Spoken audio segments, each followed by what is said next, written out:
Salut, c'est Jérémy. Alors, petite vidéo là pour cette semaine. Donc aujourd'hui, dans cette vidéo, on va voir deux points. Donc un point rapide pour voir un peu où j'en suis avec les brebis qui sont en pâturage et comment je conduis ça avec le sec qu'on a eu et les fortes gelées qu'on a encore. Et deuxième point, donc j'avais eu en commentaire quelqu'un qui me demandait un peu de voir l'état des parcours, l'état actuel des parcours. Donc j'avais fait une vidéo, il doit y avoir de ça facilement il y a 3 ans. Donc pour montrer un peu l'évolution qu'il y a eu en améliorant la conduite du pâturage, et j'ai aussi travaillé sur d'autres points, donc on va voir un peu tout ça dans cette vidéo. Donc là je profite de parler parcours parce que là actuellement les brebis, vu qu'il a fait quand même assez sec jusque là on a chopé 18 mm, donc on est content, ça va quand même un peu nous refaire démarrer la végétation, mais on avait du sec et on avait aussi des belles gelées, donc comme partout en France. Du coup ça fait que la pousse de l'herbe était assez lente au final. Donc j'avais fait un premier tour sur les avoines que j'enrubannerai plus tard. Donc maintenant j'y reviens plus avec les brebis pour les laisser pousser pour faire du stock. Donc j'avais mis un peu d'azote, là il a plu, ça devrait maintenant démarrer la pousse comme il faut. Donc ça j'y viens plus dessus. Donc j'ai fini de faire ma rotation sur mes prairies sur lesquelles je tournerai au printemps en pleine pousse d'herbe. Donc là j'ai fait mon tour là-dessus, et maintenant vu que ça pousse pas assez pour revenir, là je suis qu'au stade de feuilles sur les prairies sur lesquelles il faudrait que je revienne. Donc il faut attendre encore quelques jours.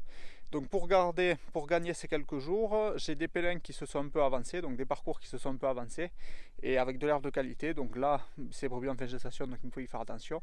Donc là j'ai attaqué à mettre les brebis sur les parcours, et du coup je fais cette vidéo un peu pour voir l'état des parcours. Donc là c'est les derniers que je fais pâturer vite fait. Il y en a que je ne fais pas toucher parce que c'est pas assez avancé encore. Et ensuite, ça m'aura permis de gagner 5 jours à peu près. Et ensuite, je vais rattaquer ma seconde rotation sur les prairies. Il y en a qui ont bien poussé quand même. Donc je rattaquerai la seconde rotation fin de semaine, début de semaine prochaine. Voilà. Donc je profite de ce parcours parce qu'en gros j'ai trois parcours différents sur le même, alors que c'est le même sol, même exposition, tout est pareil. Au départ, quand j'ai attaqué à mieux gérer le pâturage, c'était vraiment tout l'ensemble, je crois qu'il y a 8 hectares au total, tout l'ensemble était pareil.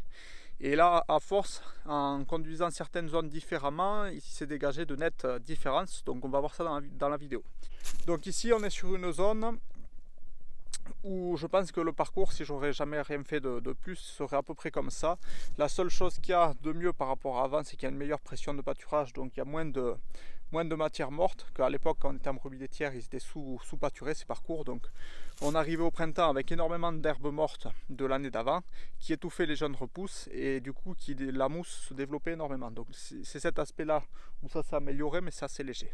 Donc on va voir un peu à quoi ça ressemble. Voilà un peu l'état général. Donc ça c'est comme passe le broyeur. Donc les graminées, là on doit être un petit 7 cm à peu près, mais ça reste assez clair, hein, on peut voir, et il y a toujours pas mal de mousse. Voilà, donc on a des zones où il n'y a rien, il y en a qui ont déjà épillé. Donc c'est un peu vert. Après si on devrait faire le total de matière sèche à hectare, c'est très faible, hein, parce qu'il manque de la densité et de la hauteur.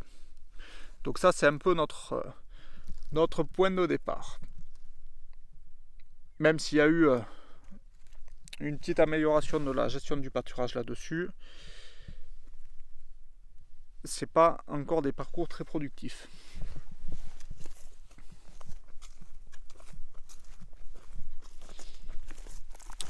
Voilà, après là encore j'étais sur une zone assez jolie, il faut se dire que ça ressemble beaucoup à ça aussi. Donc beaucoup de mousse, des pieds d'herbe qui galèrent à pousser. Donc voilà vraiment l'état initial. Voilà, donc là on est toujours sur le même parcours. Tout à l'heure on était à peu près ici, là où on voit. Maintenant, donc c'est vraiment le même sol, hein, parce que quand on va voir la végétation, ça paraît pas, mais bon, on voit qu'il y a des clapas, et encore ceux-là je les avais un peu enlevés au tracteur. Mais bon, il n'y a vraiment pas de sol ici. Ça c'est des rochers qui affleurent, hein, de partout. Et donc ici c'est exactement le même parcours. La seule différence qu'il y a, c'est que dessus c'était donc en début d'automne. Là j'ai fait pâturer des bottes. Donc on voit bien ces ronds là, c'est où j'avais le râtelier. et où j'ai fait manger des bottes. Donc il reste encore des zones comme ça là où il n'y a pas d'herbe. Donc ça va se décomposer, nourrir le sol. Là on peut voir que ça fait ça dessous.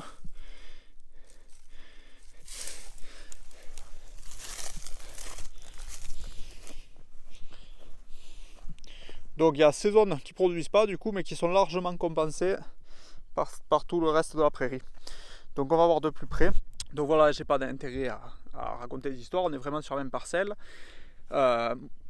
Moi, ce que je pense personnellement, c'est que les parcours, donc on en a énormément dans le sud d'Aveyron, c'est des zones qui sont vraiment sous-utilisées, où on a qui doivent produire 500 kg de matière sèche, je pense, par an, et on doit en valoriser que 200 sur la majorité des fermes. Il y a des fermes qui ont facilement 500 hectares de parcours. Au final, on a l'impression que c'est parce qu'il fait trop sec et qu'il n'y a pas assez de terre sur ces terrains-là que ça ne produit pas. Mais en fait, il y a un gros manque de fertilité sur ces sols. C'est des sols qui ne tournent pas.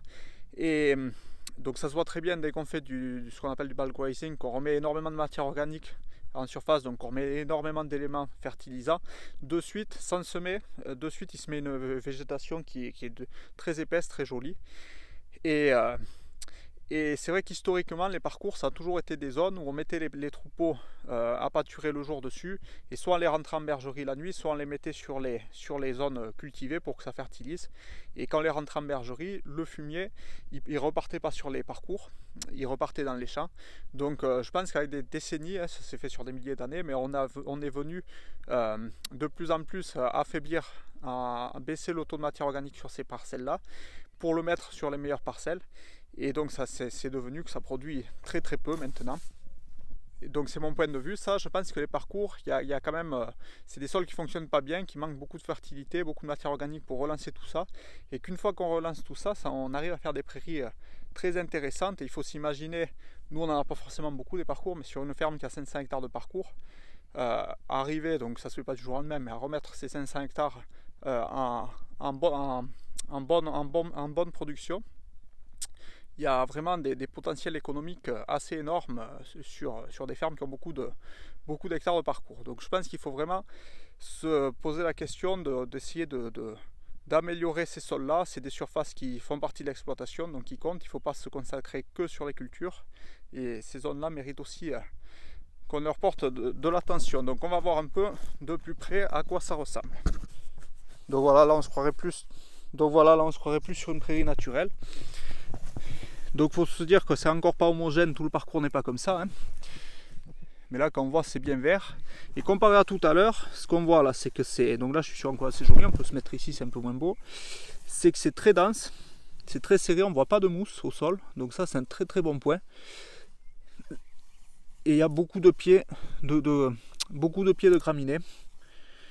Et en pâturage, ce qui est recherché, c'est pas la hauteur comme on recherchera en soc, c'est vraiment la densité de la prairie au sol. Et ça, quand on conduit les bêtes en pâturage, on le voit très vite. Des fois, il y a des prairies sur lesquelles il n'y a pas forcément beaucoup d'hauteur d'herbe, mais on va y laisser les brebis un jour de plus que ce qu'on avait prévu. Ça vient tout simplement qu'il y a une grosse densité. Donc c'est vraiment ça qui est à rechercher. Donc voilà un peu. Là, je vais le faire manger parce que donc c'est de la végétation spontanée, donc tout ça c'est des choses qui épient très vite. Donc il me faut, là on voit que ça a déjà commencé à épier alors qu'on est que le 14 avril. Donc il me faut y mettre les brebis, mais je pense qu'elles vont être contentes de venir manger ça. Donc voilà un peu.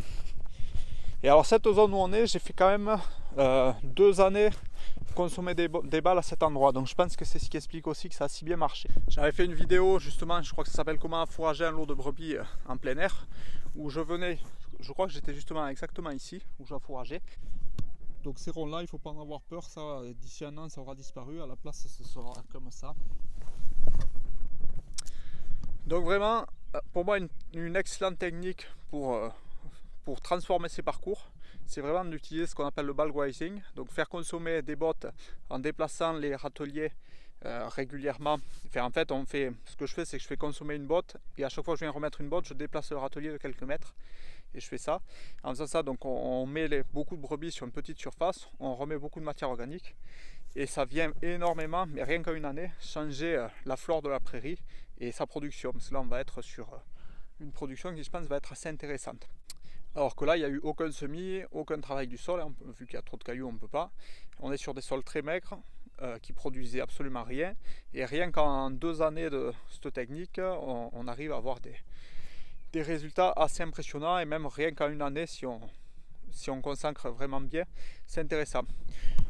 Donc ce que je fais là quand je fais ça, c'est que j'utilise des bottes que j'ai fait sur des champs, donc ça je ne veux pas le faire tous les ans. Le but c'est de relancer la pousse de l'herbe sur les parcours, et une fois que je suis à peu près à cet état là maintenant, je vais vraiment m'appliquer sur la gestion du pâturage, et ensuite il me faut quand même voir s'il n'y a pas un intérêt à chaque année apporter une petite fertilisation minérale, surtout en phosphore, parce qu'on est avec des pH très très élevés. Donc là je ne l'ai encore jamais fait, mais il me faudra le faire, parce qu'on a des pH très élevés, là on est facilement à 8,5, donc le phosphore a tendance à facilement se bloquer dans le sol. Et le point sur lequel j'ai du mal sur ces parcours, c'est à faire revenir des légumineuses. Donc c'est un aspect très important, parce que c'est ce qui va me fournir l'azote en fait sur ces parcours. Et si j'ai pas ces légumineuses, j'aurai pas d'azote, et si j'ai pas d'azote, l'herbe poussera moins, et du coup j'aurai moins de matière organique. Même si je gère bien le pâturage, j'aurai moins d'herbe qui aura poussé, donc j'aurai moins de déjection par les brebis, et je vais être de nouveau sur un déclin de ma production des parcours. Donc là, ce que j'aimerais arriver à faire, c'est à avoir des légumineuses sur ces parcours pour arriver à produire de l'azote, et avoir justement au contraire des prairies qui produisent chaque année de plus en plus, ou au moins qui se stabilisent à de bons niveaux de quantité et de qualité. Allez, donc on va voir la dernière partie. La dernière partie, on était là, on va juste passer une clôture. Voilà, donc je passe juste cette clôture. Donc là ça avait été pâturé en entrée, en sortie d'hiver, donc c'est moins haut. Et cette parcelle, donc je te la montre parce que c'est une parcelle sur laquelle pareil j'avais fait qu'une année de bulk grazing, donc c'était toujours les mêmes parcours. Donc on va voir, ça doit faire 3 ans. Donc cette parcelle, ça doit faire 3 ans où j'avais fait manger les bottes comme ça sur le parcours. Donc si tu regardes bien, là c'était un rond, il y avait un râtelier. Ici c'était un rond où il y avait un râtelier. Là je savais pas dû mettre de râtelier. Là, on voit qu'il y en avait un ici, un ici. Donc on voit encore ce décalage de pousse d'herbe. Donc là il y a moins de quantité, parce que je te disais, j'ai mis les brebis une fois en entrée d'hiver, une fois en sortie d'hiver. Donc pour le tenir, là je pense que je vais pas encore les y mettre, et on va voir un peu ce que ça a donné d'avoir fait qu'une seule fois manger les bottes sur ce parcours, et voir un peu à quoi ça ressemble. Et puis je te partagerai un peu mon autre technique pour améliorer la flore des parcours que j'utilise.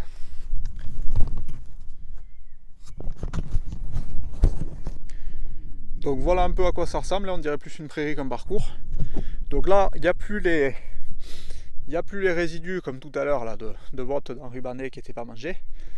Ils se sont décomposés, ils sont au sol. On voit que c'est vert partout, c'est assez dense, c'est épais. Là-dessus on n'a pas perdu. On va regarder ça un peu de plus près. Là on est vraiment sur quelque chose de dense. On n'arrive pas à voir s'il y a de la mousse au sol parce qu'il y a trop de pieds. Et là où je suis content, justement j'avais pas fait attention, mais là il y en a, c'est que j'arrive à avoir un peu de trèfle. Donc voilà. Donc ce qui est pas facile pour les légumineuses ici, c'est que ici pour le trèfle c'est quand même pas facile, parce que l'été il faut se dire que c'est tout grillé, que ça ressemble à un paillasson ça, et donc il faudrait plutôt travailler avec des trèfles qui arrivent à se ressemer d'une année sur l'autre.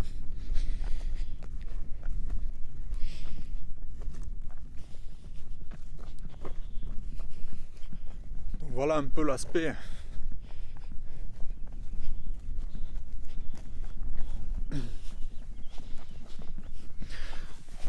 Voilà, donc moi mon objectif sur les parcours, ce serait d'avoir tous les parcours 100% des surfaces qui ressemblent à ça. Donc ça c'est vraiment, quand on regarde un peu, si tu es passionné d'élevage ovin et que tu regardes un peu ce qui se passe en Nouvelle-Zélande, souvent tu vois les brebis sur des prairies comme ça, dans des collines qui ne sont pas mécanisables. Et là on est vraiment, je pense qu'on fera pas mieux là. Là on voit qu'il y a du trèfle, ça c'est du régras sauvage, c'est hyper dense. Donc là vraiment on a un truc d'hyper bonne qualité qui nous a quasiment rien coûté. Et on est toujours sur la même base avant que j'ai les brebis viande, on était vraiment pire que ce qu'on avait au début. Donc beaucoup d'épines noires, énormément d'herbes mortes, beaucoup de mousse, très peu de pieds. Et je pensais pas qu'en si peu de temps ça puisse revenir comme ça.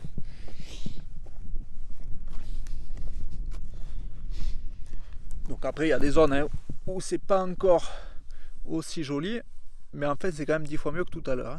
Là on est sur quelque chose d'un peu plus clair, d'un peu moins dense. Mais par contre on voit pas de mousse. Donc c'est top. Les petits rochers qui dépassent. Et donc ce parcours là, pourquoi il ressemble plus à une prairie qu'à un parcours, parce qu'il y a un autre aspect donc il faut tenir compte sur les parcours, c'est l'aspect embroussaillement. Vu qu'ils ont été souvent délaissés un peu, il s'est mis beaucoup de végétation arbustive. Donc nous c'est beaucoup d'épines noires, de ce qu'on appelle du genêt scorpion et puis du genêt d'Espagne aussi. C'est ça qui a tendance à nous coloniser les parcours. Et ici là on est sur une zone qui était remplie d'épines noires, où il y avait les pieds se touchaient. Et on le broyait tous les 3 ans à peu près, on devait venir avec le broyeur, mais ça revenait quand même chaque année. Et ce qui a vraiment amélioré cet aspect là, c'est plutôt que de venir passer le broyeur l'hiver, maintenant ce que je fais, on a gardé notre vieille Gaspardo. Donc une Gaspardo c'est une faucheuse à section, et maintenant les parcours je viens les faucher au mois d'août à peu près avec la Gaspardo. Donc je le fais tous les ans, et au bout de 3 ans de fauche, au bout de 3 années de fauche consécutives, il n'y a plus un pied d'épine noire. Ça c'est vraiment impressionnant. Tout ce qui ronce, tout ça, ça disparaît complètement. Ça c'est vraiment l'aspect de la fauche. Et je pense aussi sur l'herbe, sur toutes les... Si les brebis faisaient des refus au début, en le fauchant tous les ans, ça a quand même... j'avais notamment ce qu'on appelle de la balque, c'est une espèce d'herbe très grossière. Donc ça pareil, en fauchant, les brebis ne le mangeaient pas bien. En fauchant tous les ans, ça a disparu. Donc là je suis à la 2e année de fauche, et on peut voir qu'il y a quasiment plus un buisson. Donc c'est ce qui donne un peu cet aspect prairie. Donc pourquoi je fauche avec la Gaspardo? C'est parce que c'est une faucheuse qui est très légère, qui peut paraître fragile, mais au final qui passe très bien dans les cailloux. Et vu que c'est pâturé, tous les nez de rochers, j'arrive... vu qu'il y a très peu d'herbe, je les vois bien, donc s'il faut lever la faucheuse, je lève. Et ça me baisse énormément les coûts de production, parce que là je passe avec un tracteur de 50 chevaux et une petite faucheuse qui amortit depuis 30 ans. Et au lieu de passer avec un tracteur de 100 chevaux, un gyrobroyeur, et avancer très lentement, parce que quand il y a des bartasses, quand il y a beaucoup de buissons, on ne peut pas rouler vite et ça fait pas un travail terrible. Donc au final... ce qu'il faut retenir de cette vidéo, je pense, et après je vais te laisser là, elle sera un peu longue. Donc ce qu'il faut retenir de cette vidéo, c'est que les parcours, ça reste des surfaces d'exploitation, ça reste des surfaces à valoriser, et qu'il y a un gros potentiel. Ça il faut pas l'oublier. Quand on voit à quoi ça ressemble, souvent on se dit on pourra jamais rien en tirer, mais en fait il faut pas grand chose pour faire de très belles prairies. Donc l'INRA de la Fage, où j'ai récupéré les brebis, ils ont une zone qu'ils appellent ça les parcours fertilisés, et chaque année ils font des pesées pour la production des prairies. Donc les parcours qui sont conduits en pâturage quand même relativement tournant, ils sont à 1 tonne de production de matière sèche, et ces zones-là en fertilisé, alors c'est pas du tout la même flore ni rien, mais ils sont à 4 tonnes. Donc sur le même type de terrain, on peut arriver quand même à des productions, on va faire 1 x 4 en gros, donc c'est vraiment intéressant. Surtout que 4 tonnes, ça équivaut quasiment à 4 agneaux hectares. Donc il faut s'imaginer économiquement que ces surfaces-là peuvent rapporter autre chose que des subventions. Et donc pour y arriver un peu à améliorer ces parcours, ce que j'ai mis en place sur l'exploitation, donc c'est cette technique, donc de faire consommer des bottes d'enrubanné ou de foin sur les parcours en déplaçant les râteliers tous les jours pour vraiment recouvrir toute la surface du parcours. Donc c'est ce qu'on appelle du bulk grazing. Ensuite c'est la fauche. Donc au début, quand je les récupère ces parcours, je passe au gyrobroyeur, j'arrache des genevriers, enfin vraiment je les mets le plus propre possible. Souvent l'été je repasse un coup de broyeur parce que ça repousse, c'est trop mauvais pour être fauché. Et l'année d'après j'attaque à faucher, je fais ça pendant 3 ans au moins. Et au bout de 3 ans après je peux espacer les fauches sans problème, il n'y a quasiment plus de buissons. Donc c'est ce qui fait des prairies aussi de très belle qualité. Donc la fauche l'été, pour moi c'est un aspect très important, autant que le bulk grazing. Et ensuite, donc le dernier aspect que je pense est important qu'une fois qu'on a lancé vraiment qu'on a relancé les parcours, donc c'est la gestion du pâturage. Donc pas dépasser 3-4 jours de temps de présence des animaux, éviter de venir manger les gaines des graminées et arriver à laisser suffisamment de temps de repos entre deux passages de brebis. Donc voilà, j'espère que cette vidéo t'aura plu.